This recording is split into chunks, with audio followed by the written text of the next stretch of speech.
So in my last video that I did in my car, I talked about how excited I was about all these Teenage Mutant Ninja Turtles Mutant Mayhem announcements that they did. I literally was out, saw these announcements, and just recorded in my car because I was like, I gotta talk about this right now. I'm so excited.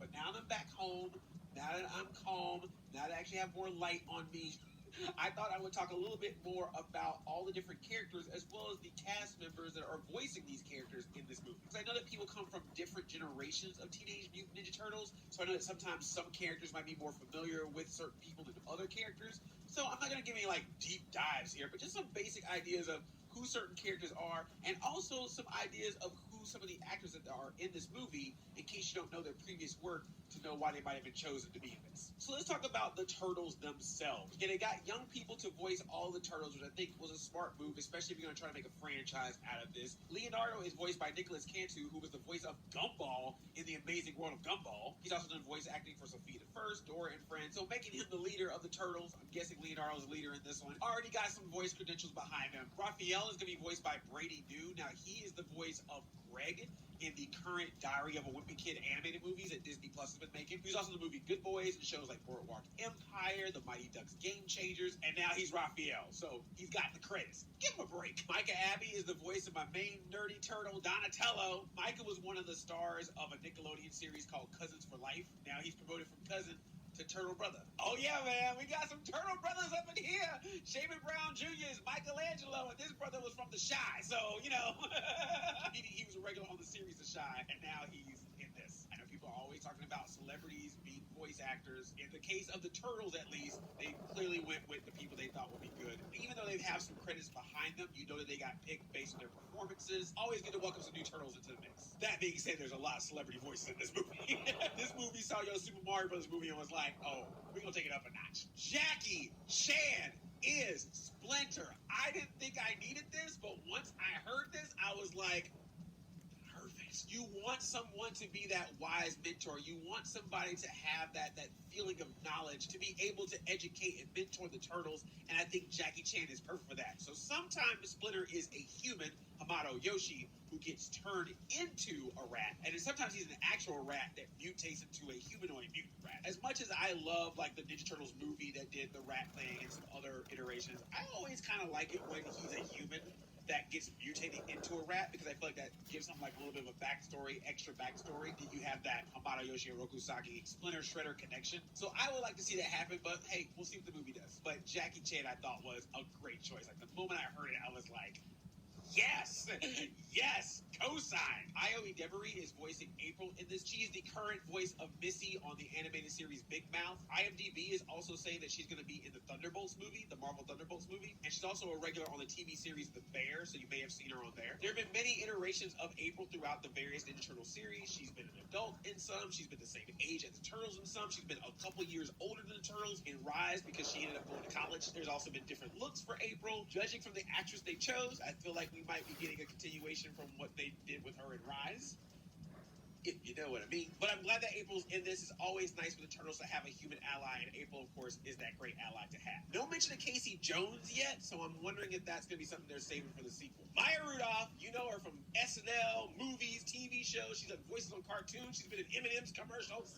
She's in everything. She is Cynthia Utrom. Like I said in the previous video, the Utroms are the alien race, usually from Dimension X. Some people will probably know them more as Krang or the Krang. And in various iterations of Ninja Turtles, both in comic books and in cartoons, the Utroms have been responsible for the mutagen. So I'm assuming to have Maya Rudolph in here playing a character named Cynthia Utrom, that probably the Utroms are the reason we're going to have the mutagen that makes the Turtles and everyone else. The mutant mayhem, as it were. Now, the fact that they gave her a name, Cynthia Utrom, I have a theory. Doesn't matter if it comes true or not. But one of the things about the Utroms as well is that sometimes the Utroms will disguise themselves as humans. So like in the 2012 series, the Krang disguise themselves as humans. In the 2003 series, there's a very major character that ended up being an Utrom. No spoilers. So I'm wondering if that's going to be the case with Cynthia. Are we going to see her originally as a human, and then throughout the course of the movie, we find out that she's actually an Utrom in disguise? And then you have Giancarlo Esposito as Baxter Stockman. Yes, Giancarlo Esposito from The Mandalorian, Breaking Bad, Better Call Saul. He's done a bunch of voiceover work as well. He is Baxter. great choice. Now, if I remember correctly, in the IDW comic book series, Baxter Stockman actually worked with Krang, trading off Dimension X technology and mutagen to do experiments. In return, Krang is like, hey, Baxter, when I need you to do this for me, you better do it.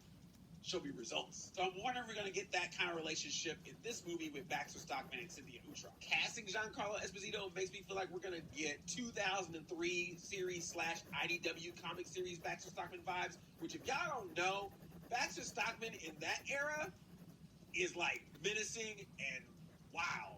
Like, he's very Starscream, like, oh, I'm gonna follow you, boss, when you here, but then I'm gonna just do what I want to do when you leave. Now, it's pretty well known in the 80s animated series that Baxter Stockman gets turned into a fly, but in this movie, they have a character called Superfly, get it, voiced by Ice Cube. So the question is, will Baxter Stockman in this movie turn into a fly, or is Superfly a completely different character? I questioned this in my previous video, and I had a couple of you write my comments to remind me that in the IDW comics, they actually did have them as separate characters, technically. Baxter Stockman made a character called Flyborg, which was part fly and part cyborg, and also a double reference to Baxter Stockman himself, because in the 80s series, Baxter Stockman turned into a fly. In the 2003 series, he turned into a part human, part machine. I have a feeling they're going to be separate characters, but who knows? I'm very excited for Baxter Stockman to be in this movie. Oh, and just in case you missed it, let me say it again. Ice Cube is voicing a mutant in Teenage Mutant Ninja Turtles Mutant Mayhem, a mutant named Superfly. I just think that needs to be said again. So Seth Rogen's production company is behind this movie. So of course Seth Rogen was like, let me get in and do a voice too. So he's gonna be the voice of Bebop, which, you know, he's already done a warthog before. He was Pumbaa. So I think Bebop just makes sense for him. I got no notes. And Rocksteady is going to be John Cena. You can't see his pizza, just like with Jackie Chan with Splinter. When they said that John Cena was Rocksteady and Seth Rogen is Bebop, I was like, yep, that's yes. This is also cool because this is the second time that John Cena has voiced a character in a Teenage Mutant Ninja Turtles project. He was the voice of Baron Draxum in Rise of the Teenage Mutant Ninja Turtles. And this is also the second time that a WWE superstar has been Rocksteady, because in Teenage Mutant Ninja Turtles Out of the Shadow, the Michael Bay sequel movie, he was played by the WWE superstar Sheamus. So apparently Rocksteady is now a wrestler. That's the rule from here on out. Xavier Woods, Austin Creed, get ready. If they ever reboot this thing again, you better be Rocksteady. Hannibal Buress, a comedian. You might have seen him in the recent Spider-Man movies, the Eric Andre show. He's also voiced a number of things and been in a number of movies. He's going to be Genghis Frog in this movie. So Genghis Frog is one of the 4 punk frogs. The punk frogs have been in various versions of TMNT. The story about the punk frogs is actually pretty cool, at least from what I remember from the 80s animated series. So Shredder was like, how do I defeat these turtles? Oh, I know. I'll have some mutants of my own, because Rocksteady and Bebop aren't doing it. So he goes down to the swamp with some mutagen, and he makes himself 4 punk frogs. Attila the Frog, Rasputin the Mad Frog, Napoleon Bonafrog, and Genghis Frog. And just like the turtles, they each have their own weapons. They each have their own shirt to show which one is which. Genghis Frog having an axe. And originally, Shredder was like, the turtles are evil, so you work for me to stop them. And they're like, okay, Shredder. And then eventually they met the turtles and, you know, got the real talk. And it was like, oh, Shredder's actually the bad one. Well, now we're friends with the turtles. This is my impression of a punk frog. I don't think Hannibal Buress is going to sound like this. But that's how it sounded in the 80s cartoon. Andre, go touch grass. As of right now, it seems like Genghis Frog is the only frog that's going to be in this movie. No mention of Attila or Rasputin or Napoleon Bonafrog. I'm hoping it goes well, and that way if we have a sequel, some other punk frogs might be able to show up. That'd be cool. I would love to see all 4 punk frogs. Even if I can never remember which frog is which, but I try to remember based on their weapons. Like Genghis has the axe, Attila, I believe, has the mace, Rasputin has the bow and arrow, and Napoleon Bonafrog has like a whip, I think. Is that correct? I'm not even going to look it up. Just let me know in the comments if that's correct or not. Post Malone is voicing Ray Fillet. Is Post Malone going to make a new version of the Ninja Turtles theme song, just like he did with the Chip 'n Dale Rescue Rangers theme song? Chip 'n Dale Rescue Rangers. I freaking love that version, man. I love that song. So Ray Fillet, sometimes also referred to as Man Ray, he is a mutant manta ray who usually tries to fight for the environment. If you're messing up the oceans or pollution, then Ray Fillet is going to come in Captain Planet style and try to save things. There also was a character in the 80s animated series called Ray. I think he was supposed to be Ray Fillet / Man Ray, but just named him Ray instead and gave him a different design. But if you ever read the Ninja Turtles Archie comics, you've definitely seen Man Ray. And then if you got the toy, you know that he was called Ray Fillet on the toys. It's really cool to see Ray Fillet is going to be in this movie. Like Roxanne and Bebop is like a sure thing that you think you're going to get them, but Ray Fillet was not going to be on my list of a character to show up in a Ninja Turtles movie, but I'm very happy that he is. Also surprised, but very happy that's going to be in this movie, Mondo Gecko. So Mondo Gecko is a mutant skateboarding gecko. Kind of has a cowabunga dude, Michelangelo personality. So much in fact that in the 2012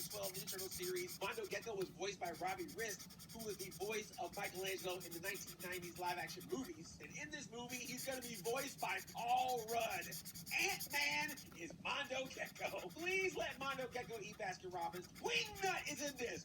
What? Now we deep cut hard. I mean, even if you are a hardcore Ninja Turtles fan, it means a lot if you know who Wingnut is. He was in the 80s Turtle series, I know, in the episode. He was in the 2012 series as well. And I also remember Wingnut from Teenage Mutant Ninja Turtles Tournament Fighters, the Ninja Turtles fighting game on Super Nintendo. Wingnut was also in Shredder's Revenge. Wingnut is basically like the Ninja Turtles version of Batman, except it's an actual mutated bat, which I guess that means it's more like Man-Bat, but it's actually a superhero. He wears a superhero outfit, so that makes him Batman. This is really going off the rails. Sometimes Wingnut is referred to as a mutant, other times it's referred to as an alien, but always the case, bat. And dress up like a superhero. Now, Wingnut usually has a sidekick named Screw-Loose, who's a mutant mosquito. Didn't mention that, so I'm wondering if we're going to get Screw-Loose in this movie as well. Natasha Demetrio is doing the voice of Wingnut. Natasha Demetrio is on the series What We Do in the Shadows, playing a vampire, so good fit. Really curious how Natasha Demetrio is going to be playing Wingnut.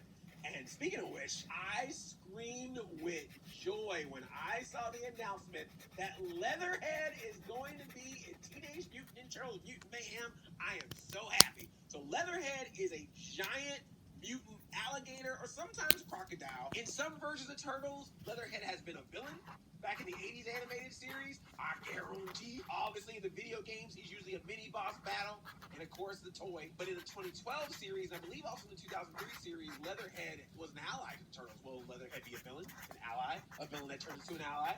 I'm just happy that Leatherhead is in it. That just made me so happy. Another character that I've always wanted to see in a movie. Like, there was always this thought in my head that if the Michael Bay movies had one more movie, that Leatherhead would probably have been the character that they would have used. Like, I could have seen them using Leatherhead and maybe turn